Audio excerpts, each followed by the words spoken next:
going to take the North and never give it back. So that's a good pick. You get the corner. I got to go bold, right? I got to go bold for this.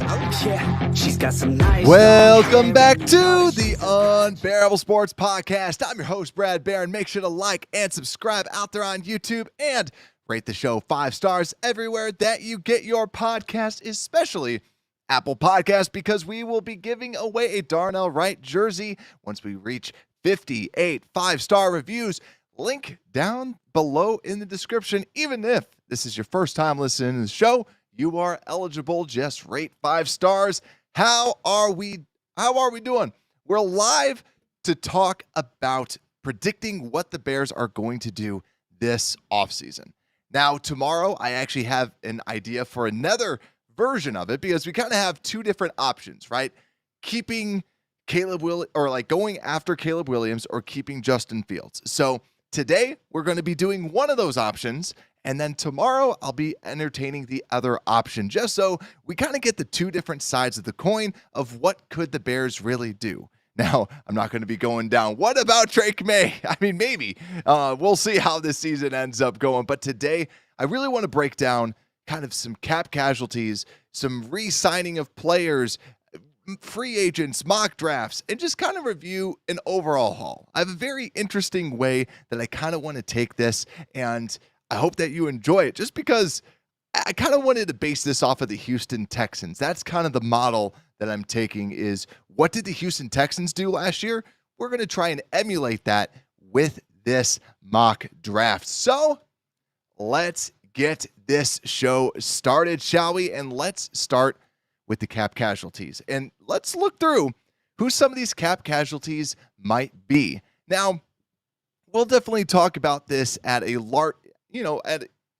future show and a little bit more later on. I just want to kind of talk about the potential cap casualties that are out there. And it's really, I guess you could say 5 names. It's really 2. And then the other 5s are more like if you're really trying to find a top 5, you can.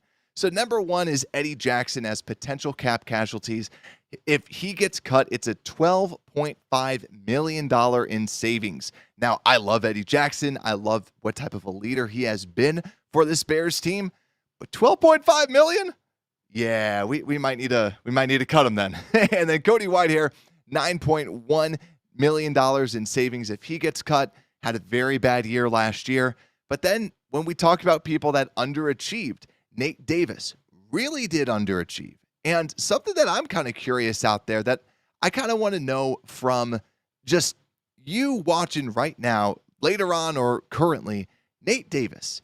Do you think that Nate Davis is actually going to have a bounce back year? Because if the Bears cut Nate Davis, they're only saving $352,000. When you think about that, that's actually bad. That's really not anything. That's really basically 0. And then you'll have to sign another free agent in order to kind of fill that spot, right? Or draft someone to fill that spot. And currently the Bears are projected to have $48 million in cap space according to overthecap.com. So by cutting Nate Davis, you're not really getting anything. If you designate him as a post-June 1st cut, the Bears will be saving $2.3 million. But still, I don't really see the huge benefit. And to me, I really hope that Nate Davis can have a bounce back year. We've seen 4 solid seasons out of him. And then we have last year where he just looked very poor. So to me, I think that Nate Davis has some sort of a bounce back year or plays a little bit better because we've seen him play better for 4 years, right? He's been significantly more consistent with the Titans than he has been with the Bears. But some other people, I don't know. This next one, I really doubt actually happens. But DeMarcus Walker, if the Bears really wanted to cut some cap, there's DeMarcus Walker at $4.5 million in savings. And then Travis Homer, if the Bears decided to get rid of him for some reason, then that would save them about $1.8 million in cap. So really not that much. That's why I don't really think Travis Homer maybe. DeMarcus Walker, I really don't think so. I think that he hasn't had an amazing season, but he's not that bad to just cut him. The only reason why is if they wanted to sign someone. So my question for all of you, Who are you cutting out of this list of 5 people? Because to me, when I see this, to me it's Eddie Jackson and Cody Whitehair. I think it's pretty easy. I think that you're obviously saving when you cut both of these $21 million in cap space when you cut both of those players. So to me, that's why Eddie Jackson and Cody Whitehair, to me, see you later. You are now cut. The other 3 I am designating as safe in this drill. Also, what's going on, broski? Yeah, he finally Shazammed the song. Yeah, so for those that listen and watch, yes, Rumors by NEFX. NEFFEX. That's actually the intro song. If anyone is looking to actually create their own channel, create their own piece, whatever it is, NEFX actually has non-copyrighted music. So you can just use that and you don't get dinged. So that's why I ended up using it, because they make music like every single week. So check them out for sure. But yeah, that's my cap casualties. Eddie Jackson, Cody Whitehair out. So with those people out, we're now at around, let's just say, about $70 million in cap space if we just cut those 2 players. But let's go through the next piece, right? So we have about $70 million by cutting those. Let's talk about the upcoming free agents for the Chicago Bears. And my question, who are you re-signing out of this group? Obviously, there's a lot more people to re-sign. We'll go through it at more depth at a later time. But the main 5 people I could really kind of grab was Jalen Johnson, obviously. And today, he was talking, it was either today or yesterday, was talking about now he wants to be the highest paid corner. He said that specifically today on a podcast. Then Darnell Mooney, wide receiver. Obviously, Justin Jones has been a starting defensive tackle for us. So I haven't really liked what he's been doing, but he's still a starter nonetheless. Yannick Ngakoue was injured. And then also our centers, Lucas Patrick and Dan Feeney, are both going to be free agents. Now, like I mentioned, there's plenty of other free agents that are going to be out there, but I just wanted to kind of grab 5 and cheat with the centers and lump them together. So my question, who are you re-signing out of this group? Because to me, when I look at this group, Jalen Johnson, I don't think you give him the huge deal right now, because the cap number, if you tag Jalen Johnson right now, because first off, it's how much does he want? And if he wants to be the highest paid corner, that makes me a little bit nervous. I think he played like the best corner this year, but still, I'd at least want to see one more season, right? Give me another season, and then we'll talk. Then we'll make you the highest paid corner. And the tag this year, if they tag him, $18.8 million. To me, it's a no-brainer. You tag Jalen Johnson. As for the rest, if Justin Jones wants to get paid like what he got with the Bears, no. If he wants a very small deal, sure. But for all these other players, see you later, so long. And Darnell Mooney, I would love to have him back, but it just seems like he did not like being there. Now, is it Luke Getsy? Is it Justin Fields? If it's Luke Getsy and they bring in Shane Waldron or someone else, or Thomas Brown as they just interviewed, does he want to come back? My guess is it seems like he just wants a change of scenery and just do something different. So to me, when I look at this, I am going with you tag Jalen Johnson. All the others, see you later. The only other person I was thinking about too was Dan Feeney. Maybe you re-sign him for like a 1 year, like this year he was getting $1.2 million. Do you just re-sign him for like a $1 million deal just to kind of add a little bit of depth at center? Now, you do have a Doug Kramer, but that's why I just wanted to bring up, you can get him fairly cheap. So that's the only person that really kind of stands out, but I really don't think you need to be re-signing anyone besides just tagging Jalen Johnson. Now, let's get into what everybody wants to talk about besides the mock draft, right? Let's get into the free agents. So let's talk free agents about what the Bears could do, because right now we're kind of back down to about around 52 or a little bit more than $52 million. So let's talk about free agents. And also Joe's saying, yes, you'll remember his mom passed away last year. Yeah. So we'll see what ends up happening. But let's go into the free agents. So let's first talk about, because we got to think about what positions do we need. And if we get rid of our centers, as we should, we need a center so freaking bad. So freaking bad. So I just grabbed three centers out there. Now, what I'm using is PFF Brad Spielberger is one of the best salary cap analysts out there. I'm using his list for what he's projecting for some of these numbers out of his top 100 free agents. Also, if you see some of these people out there in free agency and you go, why don't you have this guy? It's because they're projected to be franchise tagged. So I also just, in a lot of these, just grab 3. So also, if you don't see others, they're either most likely going to be tagged, or I just wanted to just grab 3. just to have this as a quick little conversation, but just 3 players that I like. So at the center position, Connor Williams to me is the big name. He's projected to get 1 year, $6 million. This was someone that I really, really liked 2 years ago when he was a free agent. Now, the thing that I love about him right now is that, first off, PFF has him graded as the number 1 center in all of the league, and he's been phenomenal. And what I love about it is he used to be a guard. He played guard. Also, he plays in an outside zone system. To me, he fits the scheme, which it seems like we're going to be going with a zone system. So he's a perfect center for a zone system. And then you have that center to guard versatility, because spoiler alert, if we draft a center, just a giant if, right?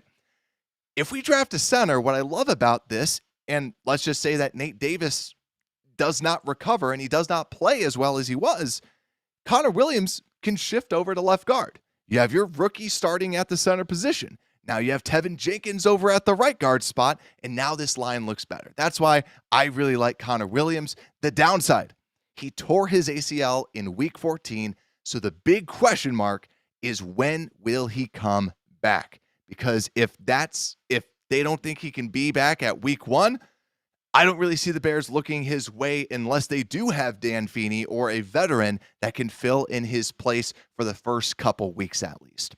And then also the Bears have also another person, Andre James, the center for the Raiders, 3 years. He's projected 3 years, $24 million. And the center from the Cowboys, Tyler Biadasz. And just a little bit what I'll say about each one. Andre James, to me, he was the person that the Raiders, they were able to move on from Rodney Hudson, their all-pro center that they had. And they really, really like Andre James. That's where I think that they're probably going to bring him back. But Tyler Biadasz of the Cowboys, he's someone that does get beat in one-on-one blocking. But what I like is if we go with Justin Fields or if we go with a Caleb Williams, he's a very cerebral center. He understands where everyone's supposed to be at. And that's the type of person you want when you have a young quarterback, because we've had so many problems with stunts and knowing where everyone needs to be. Blitz pickup, Tyler Biadasz would help whoever's out there. So now, what are we going to do with this center position? And what I think, and also let me know down below what you think about this center position. If you could sign one of these 3, who would it be? And to me, you might already know based on what I was saying. To me, Connor Williams is the guy. I think that Connor Williams is great. I've been already talking glowingly of him. You know, without the PFF grade, you just watch the tape. He is a very, very sound player. He can block one-on-one. He can play the center position. He can play the guard position. I love the versatility. The big question will be his knee. So let's keep this thing moving and chugging right along. Let's go over to these safeties, shall we? So the safety position, I'm saying that we cut Eddie Jackson, so we need to bring someone in. There's a lot of safeties out there, and what I love about safeties, they're fairly cheap. So you can get a pretty darn good safety. One of the better safeties out there is Xavier McKinney out of the New York Giants. 3 years, $24.75 million is the projected salary, which, when you think about it, That's under 9 million. That's a fairly cheap salary for a very good safety. But then also there's Geno Stone out of the Baltimore Ravens, 2 years, 13 million. Now Geno Stone could be really good to replace Eddie Jackson because he also can't tackle very well, and he's very good in deep coverage. So all jokes aside, Eddie Jackson's actually a better tackler than Geno Stone, if that puts it into perspective. Geno Stone, not a good tackler, not a good run defender, but more of a coverage type of a safety for the Baltimore Ravens, plays more of that deep safety zone. But someone who I have my eyes out on is Julian Blackmon of the Indianapolis Colts. He's projected 2 years, $11.5 million. Just so everyone knows, I'm doing total salary, so that means that significantly cheaper, right? 5.75 would be the yearly average for Julian Blackmon. Now, the big question here will be, what type of a safety would they want to bring into their system? And I look at Julian Blackmon going, this was someone that Matt Eberflus raved about, that Matt Eberflus loved. And if you can get this guy and you're saving $12 million by cutting Eddie Jackson, and now you're signing a safety at a little less than $6 million a year, Julian Blackmon to me can do it all. He is a fairly good run defender, a good safety, can play that deep, that true like free safety role that the Bears need him to play.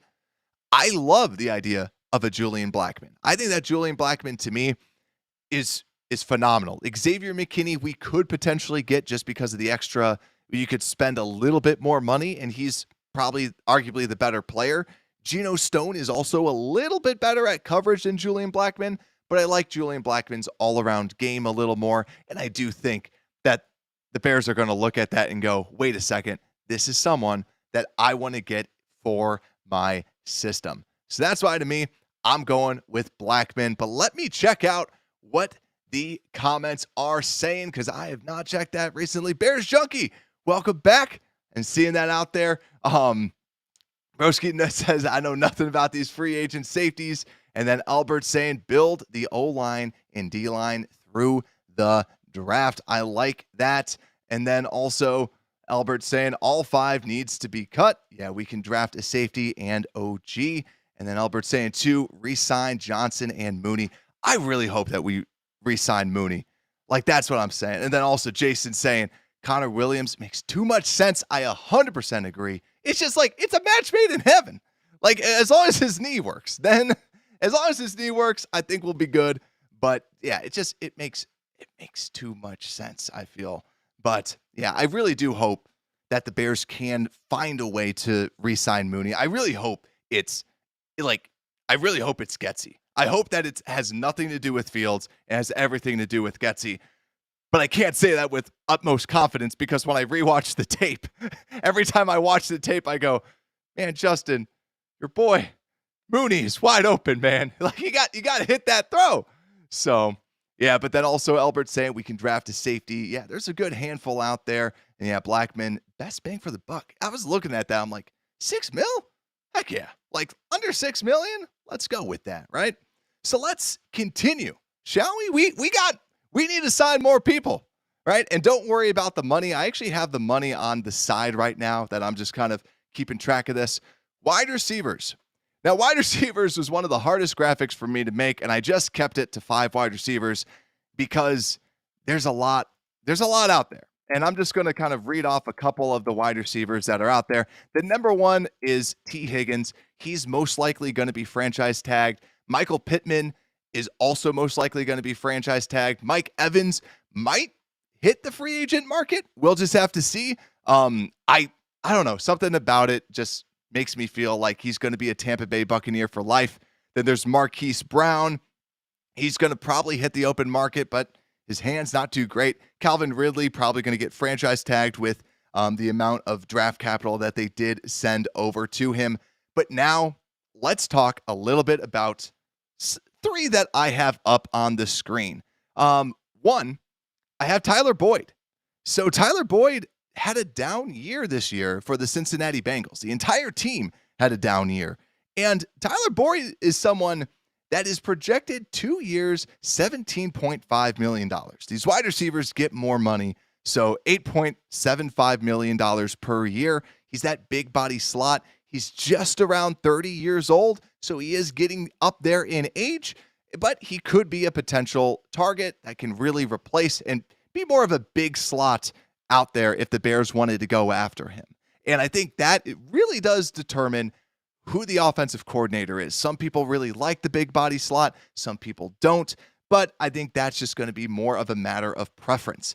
Also, too, let me know what you think who you think the Bears will sign as well.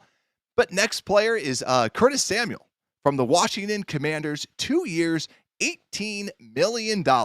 And Curtis Samuel, the thing that tugs at my heartstrings is his relationship with DJ Moore. I tweeted this out that there's a video that before every game, Curtis Samuel and DJ Moore would kind of dap it up in the tunnel, and then they would give each other hugs and run out together every game.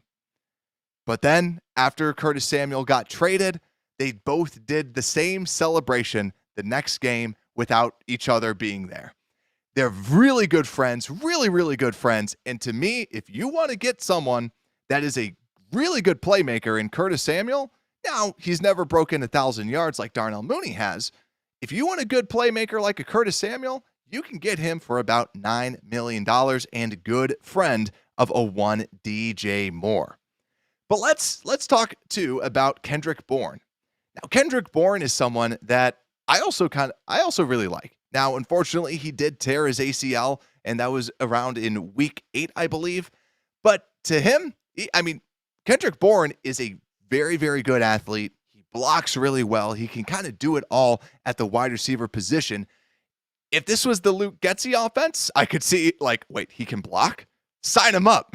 We have to see what our next coach's idea on with blocking wide receivers, because if so, Kendrick Bourne might be on the top of the list. He's also projected 2 years, $14 million, so only $7 million a year. Really not that bad. Now, I got to talk about a couple of the other ones that are out there that just aren't on my list. So like I mentioned, Marquise Brown, wide receiver, Arizona Cardinals, projected 1 year, $12 million. Darnell Mooney is actually projected 1 year, $9 million, because you can kind of sense that he's going to do more of a 1 year trial type of period. Gabriel Davis is another interesting one.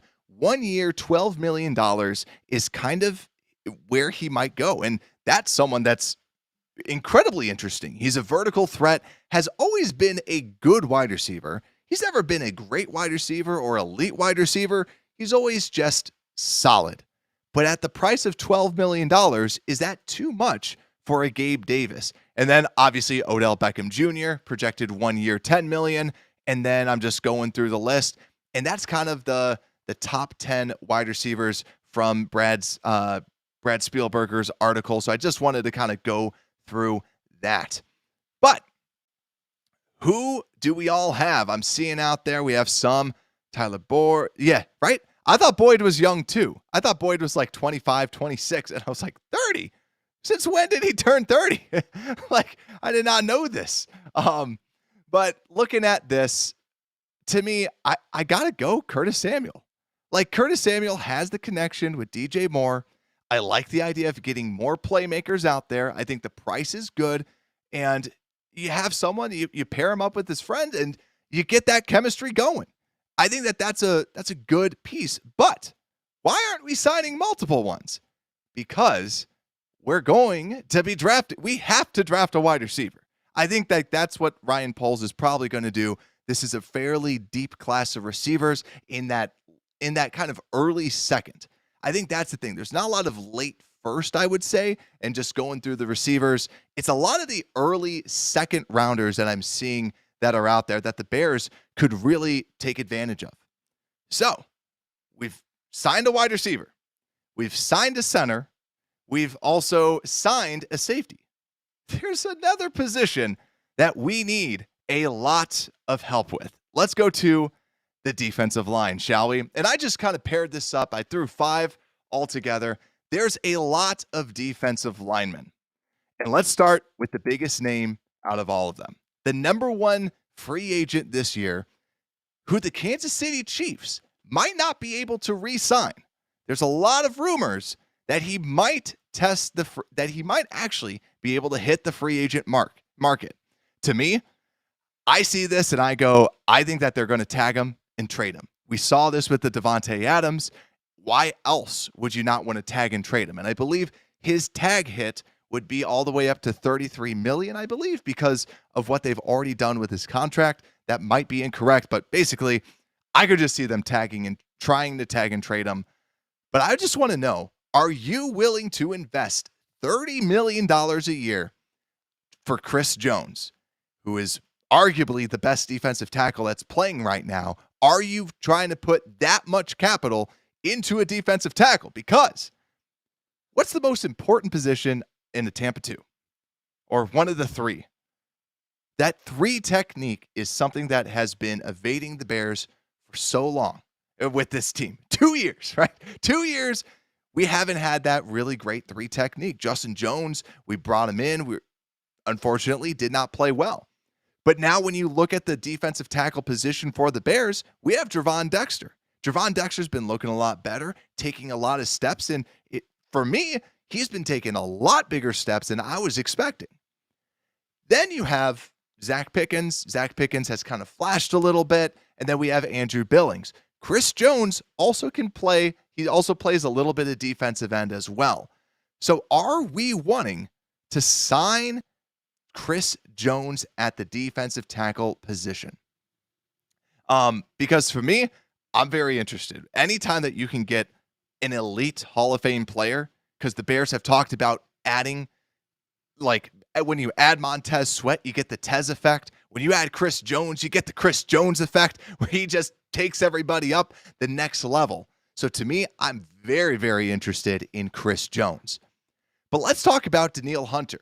Danielle Hunter is then everybody's next favorite defensive lineman that the Bears could be potentially going after. And a big reason with that too, because some might say, well, why is Josh Allen not out there?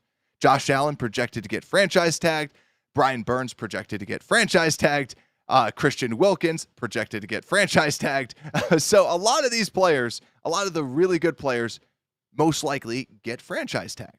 So if we go down to Danielle Hunter, defensive end for the Vikings, projected 3 years, $65 million. Danielle Hunter, another one of those people, in my opinion, I was kind of shocked to know that he's 29 years old, will turn 30 next year. So, but anyways, he gets double-digit sacks. That's all he does. He's going to bring pressure on the outside. Danielle Hunter is phenomenal. So that's where Danielle Hunter, if you are willing to pay a big price for a defensive lineman, Danielle Hunter could be your guy on that defensive end spot. But if you're looking for someone slightly cheaper that had good sack production this year, Chase Young might be your guy. 1 year, $15 million is what it's projected at. So Chase Young, like we know, he's got that knee injury. It sounded like the Bears were talking with the Commanders potentially about adding Chase Young as well. But there was also rumors that the Bears were afraid of Chase Young because of his knee injury. So now that you have a full year of being able to watch him recovering from that knee injury, are the Bears willing to take a gamble at only at a projected $15 million a year for Chase Young for 1 year? That's something that I find very intriguing because you can bring him back with Montez Sweat. The only thing that I don't love is when you watch the tape on Chase Young now, he really can't anchor like he used to because of that knee. He still kind of favors that knee a little bit. That's the only thing that really gets me nervous because when he's moving forward and he wins, you see that burst. But anytime that someone blocks him, those counters, those whatever he's going to do next, really seems to suffer because of that knee injury that he suffered. Now, Jonathan Grenard. Not a lot of people know about Jonathan Grenard, but he's on my list because I feel like, okay, the Bears brought in a Rasheem Green, and now Jonathan Grenard, he is actually a lot better than Rasheem Green. He's projected 3 years, $47 million. But what can I tell you about him? Because not a lot of people know about this guy. last year he had 12 and a half sacks. The year before that, he got banged up but only had 1.5 sacks. The year before that, 8 sacks. He's only 26 years old, so he's a younger player, and you can get him for 3 years, $47 million. Yet again, all these players you're paying double digits for in order to add them double digits a year to bring them in. So that's where sometimes, like, one of the thoughts that I have is, if you're trying to bring in one of these players, do you really want to? Because you already spent a bunch on Montez Sweat. So who makes sense to kind of bring in? But also, I wanted to throw in another defensive tackle, not just Chris Jones. Sheldon Rankins, defensive tackle. Right now he plays for the Saints, I believe. He's projected at 2 years, $20 million. So about $10 million a year, right? And the reason why I like him is I like the idea of at least bringing in a veteran. And the reason is kind of like that, to replace Justin Jones. Just have a good, solid veteran that gives you good play and is a solid starter. Sheldon Rankins can rush the passer fairly well. He's one of the best at it. He usually gets a good handful of sacks every year at the defensive tackle position. So I think that Sheldon Rankins could be a very good pickup. And it allows for players like your 2 rookies that you got last year to then progress. So Jervon can get better. Pickens can get better. That's why I like the idea of at least bringing in some sort of veteran at the defensive tackle position. Does it have to be a $10 million a year Sheldon Rankins? No, it could be like a Maurice Hurst, who you could probably get for a couple $1 million for 1 year, where he's always banged up, but he's just trying to prove himself a little bit more. So I'm kind of curious about this one in particular, because also I'll go through a couple other players that are out there that just weren't on my list. There's Bryce Huff, who's a phenomenal pass rusher. Just kind of had some, not a lot of time, though, with the Jets. He's projected about $13 million a year. If we continue going on defensive ends, Jadeveon Clowney, as always, is out there for a 1-year mercenary deal. Zadarius Smith as well for $12 million a year. Josh Uche, Leonard Floyd, Andrew Van Ginkel, who he had a very good year, but I'm a little bit nervous about that guy. Danico Autry from the Titans, Dorrance Armstrong, Brandon Graham, Carl Lawson. There's a lot of defensive ends that are out there. But this is the big piece, is when you have all these players, who do you end up playing? I got Philip out there saying Danielle Hunter, and I got Boss Man saying, most free agents are overpaid. Don't pay another pass rusher. You draft one. I like that. Draft Turner. Turner is a good player out of Alabama that you can draft. And I like this. I like that we're all kind of going through this. Chris Foster saying no Young. Then Damon Dice is saying Chase Young. So there's all sorts of ideas. This, to me, was the biggest question mark that was out there. The biggest, okay. Because I feel Connor Williams is easy. It's like, okay, we all want Connor Williams. Safeties, it's like, okay, there's 3 or 4 that we might want to have, or you can maybe draft one. But defensive lineman is weird. But just for this exercise, okay, and this is where, when I was putting together the thumbnail, I was putting together the title, I'm like, I want to have fun with this, right? And I'm like, I want to do this. What if, I'm not saying that this is exactly what I would do, but what if the Bears went with Chris Jones and they freaking get a top 10 player in the NFL? What if they shell out that cash? Well, how would you react? I'm curious. Like, would you read your phone and huck it across the room? Would you snap it? Would you celebrate? I'm just generally curious out there. Let me know in the comments if the Bears signed Chris Jones $30 million a year. Are you questioning everything that Poles is doing? Because there's also a lot of rumors out there that that the Bears were reaching out for Chris Jones. So for this exercise, we're adding Chris Jones as the 3 technique. We are going a superstar at the position. It's a lot of money. It's a lot of money. But I wanted to add this because Chris Jones, 30 years, he is top. He is top notch. He can play a little defensive end as well. I just wanted to do that. I wanted to see that, have fun with this, right? Just to see what this does. But I'm curious, people's thoughts out there about Chris Jones, if the Bears ended up doing that and dropping that type of capital. So, yeah.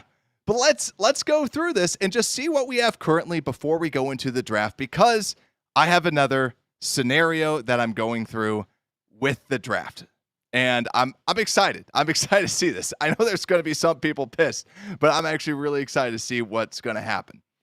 But the offense, now we have DJ Moore, we have Curtis Samuel, and Tyler Scott as wide receivers. Obviously, we need to draft someone. Then on the line, we have Braxton Jones, we have Darnell Wright as the tackles. Then at the guard position, we have Tevin Jenkins, and we're hoping that Nate Davis has some sort of a better year, and Connor Williams is our center. That's a pretty good offensive line, minus, depending on what Nate Davis does. Cole Kmet at tight end and Justin Fields at quarterback with Khalil Herbert as the running back. But next, Bossman 2, we have Jones, 29 years old currently. But then we have Bears' new defense. What we have out there are safeties, Jaquan Brisker, and we have, and I can't actually read that, even though, Blackman, duh. Then we have cornerbacks, Jalen Johnson, Kyler Gordon, and Tyreek Stevenson. And then our linebackers, Edwards and Edmonds as normal. And then we have Montez Sweat, Andrew Billings, and also Chris frickin' Jones as the 3 technique. Can you imagine? Like, I want it as a Bears fan who loves defense. I just want to picture this. I just want to picture this like crazy, because that would be amazing. It would just be amazing to watch and just fun to witness. But then DeMarcus Walker as that other defensive end on the other side. That's what we have out there. So, yeah. How we got into, yes, that's going to be interesting with the overall salary cap situation. But I wanted to throw this out there. I wanted to see what could this potentially do. But let's go through the next piece. So, the draft. What are we going to do with the draft? And I said this at the very beginning. Today, I'm going one way, and then tomorrow, we're going to build the other way, because we know this as Bears fans. Our fan base is divided. We have the Caleb cult. I think it's both. They're both cults. You got the Caleb cult and the Fields cult. We're gonna call it like it is. They're both cults, right? But today, what are we going to do? So today we are going to go with Caleb Williams, and tomorrow I will publish a video specifically about what would happen if the Bears ran it back with Justin Fields. Because I want to just see both sides, and I want to see what the Bears could do. And also with the Chris Jones stuff, you can just kind of throw anybody out there, add more defensive ends to that. It's just, I have actually the money right up here. The money all works out with this exercise. So, mock draft. Let's do this. Let's go with the first pick overall. We're going Caleb Williams. So for those Justin Fields fans out there that really want to see how we would build around Justin Fields, I'll do that tomorrow for you all. So make sure to stay tuned for that. I already saw a handful of people just drop off the live stream because of that. So that's what happens. But let's keep on going, though. So Caleb Williams, number 1 pick overall, we're going with that, right? How do we feel about that? So we're going with Caleb Williams. And oh man, I am going to, so for those that are new to the show, I like to have fun circumstances that just float around there. And I was thinking yesterday, because I put together my notes yesterday, and I went, you know what? What if we were the Houston Texans? Right? What would it look like? Because everybody drafts the same people. Everybody does the same thing. Everybody does the same piece. I was like, you know what? Screw it. We're going to try something different, and we're going to go loony. We're going to say, what if the Bears traded back up to get none other than Marvin Harrison Jr.? So I was curious what it would take. And I just threw this in the PFF mock draft simulator. And I added Justin Fields. And I was like, what if the Bears move, they got their guy, they trade Justin Fields. What could they get? It was a 50% acceptance rate. Yet again, this is just a mock draft machine. This is not real life. And I said, what if we trade up to the Patriots, who Justin Fields always cooks the Patriots? It saves the Bears $3.233 million, and they draft Marvin Harrison at 3. Your thoughts below. I feel like it's going to be a mixture of what the hell is this? And because that's what I want to see. I was just like, what would this happen? I wanted to see what this would happen and throw this out like nobody else has done. So Caleb Williams and Marvin Harrison Jr., because I love Marvin Harrison Jr. I love Marvin Harrison Jr. So to me, Caleb Williams, Marvin Harrison Jr., now what do we get? Because we still have our thirds, we still have our fourths. So what we can do, Javon Bullard, because we talked about drafting safeties, right? I like the idea of drafting a Javon Bullard safety out of Georgia in the 3rd round, because if you do something like that, this is someone who adds depth to your safety position. Elijah Hicks has not really shown that he could ever be a starter, but he's just like a okay backup. So I like the idea of drafting a safety because now you can develop them and potentially they might take over Brisker's job, or they just add more depth to the safety position. Next, Cedric Van Pran in the 4th round, center out of Georgia. Like I mentioned, we need a center. We need someone. So we signed Connor Williams.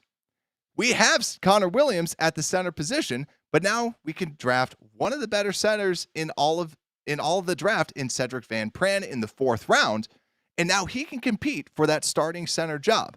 Now, Connor Williams, let's say Van Pran looks great. Van Pran could be your starting center, and maybe Nate Davis doesn't get back to normal. Now you can shift those guards around, and that line looks a lot better. And then last but not least, because I like doing 4-round mocks or 3 rounds and 4 rounds. When it gets to 5 to 7, it's all a crapshoot anyways. And if we know one thing about Ryan Poles, especially in the 6th and 7th, he takes who he has on his board. He does not look at the top players. In the 4th and 5th rounds, he does. We've seen that. But when it comes to the 6th and 7th, he goes, nah, dude, I got this guy higher. I'm taking him. I don't care if he's the 600th player on the big board. We're going Elijah Hicks, right? But with my last 4th round pick that the Bears have, I'm going Braylon Allen, running back out of Wisconsin.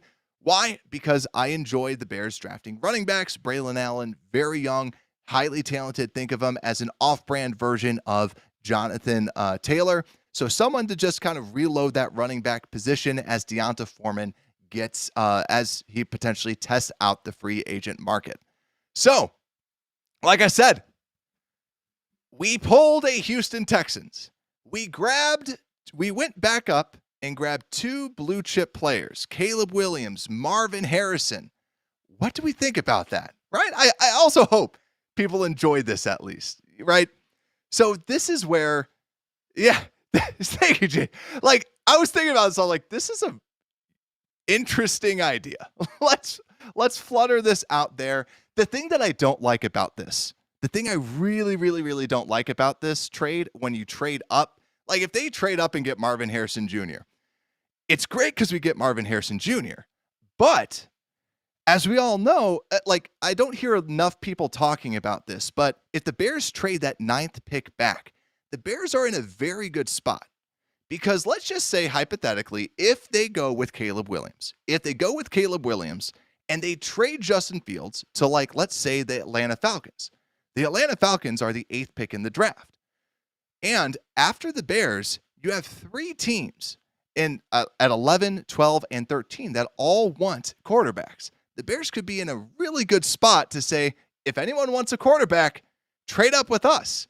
And they can hop back, get their pick of defensive ends, and get a slew of picks. So that's the thing that I don't like is you're picking 3 and then going 75. Where are these rookies? But yeah, that's why with this, I wanted to just kick this out. No one has seen this, right? So that's why I really wanted to kind of go with this and just kind of play this out. So overall, Caleb Williams. So let's actually look at this overall haul that we got out there. So our new offense, honestly. So you look at the draft, it makes you cringe a little bit. You look at this haul and you go, okay, this is kind of nice. So your new offense, you have Caleb Williams throwing it to Marvin Harrison Jr. and DJ Moore and Curtis Samuel. Think about that. Like that's pretty darn good, guys. Then you have Cole Kmet as well out there. Now, obviously, your running backs, Khalil Herbert, Roshan Johnson, Braylon Allen. And then your offensive line, your tackles, Braxton Jones, Darnell Wright. And then on the interior, Tevin Jenkins, Connor Williams, and then also Nate Davis with Cedric Van Pran as the wild card that could start at center. And then you move the guard, then you move Connor Williams over to the guard position. And then on the defensive side of the football, we have the playmaker, Chris Jones, joining Andrew Billings in the middle. And then on the edges, we have Montez Sweat and Walker on the defensive end positions, the linebacker, Edwards and Edmonds, then Blackman and Brisker at safety, Jalen Johnson, Kyler Gordon, and Stevenson. When I look at this team, though, to me, there's two big concerns. The defensive end spot, right? So do you bring in like a Carl Lawson or a veteran defensive end that's usually out there? That's something that I'm kind of seeing is, could you just bring in someone like that to just add a little bit of depth to that defensive end spot? I also don't love, I love Jared Verse, so that's something that does pain my heart. But then also the other concern is just Nate Davis, right? And if I'm the Bears too, if you don't think that Nate Davis is the guy, the Bears got to move on from him, right? I think that they know what he is. If they don't think that he's the guy, you have to move on. You have to cut base from him and just say, peace out and see ya later. So, what did you think? Thought that this was an interesting haul, like we said, but also make sure to like and subscribe out there just as a friendly reminder, but also make sure to subscribe because also if you're a huge Justin Fields fan that is tired of people talking about Caleb Williams like we just did today, and the past couple of my videos have been all about Caleb Williams. Tomorrow I will be publishing out what happens with, like, what is a perfect Justin Fields scenario to bring him back, because we all like Justin Fields. We all want him to be good. So what would that look like? So make sure to like and subscribe, though, out there on YouTube. Everyone in the chat, thank you all so much. You make this so much fun. I love you all so much. And with that, Unbearable Sports Podcast, we are out.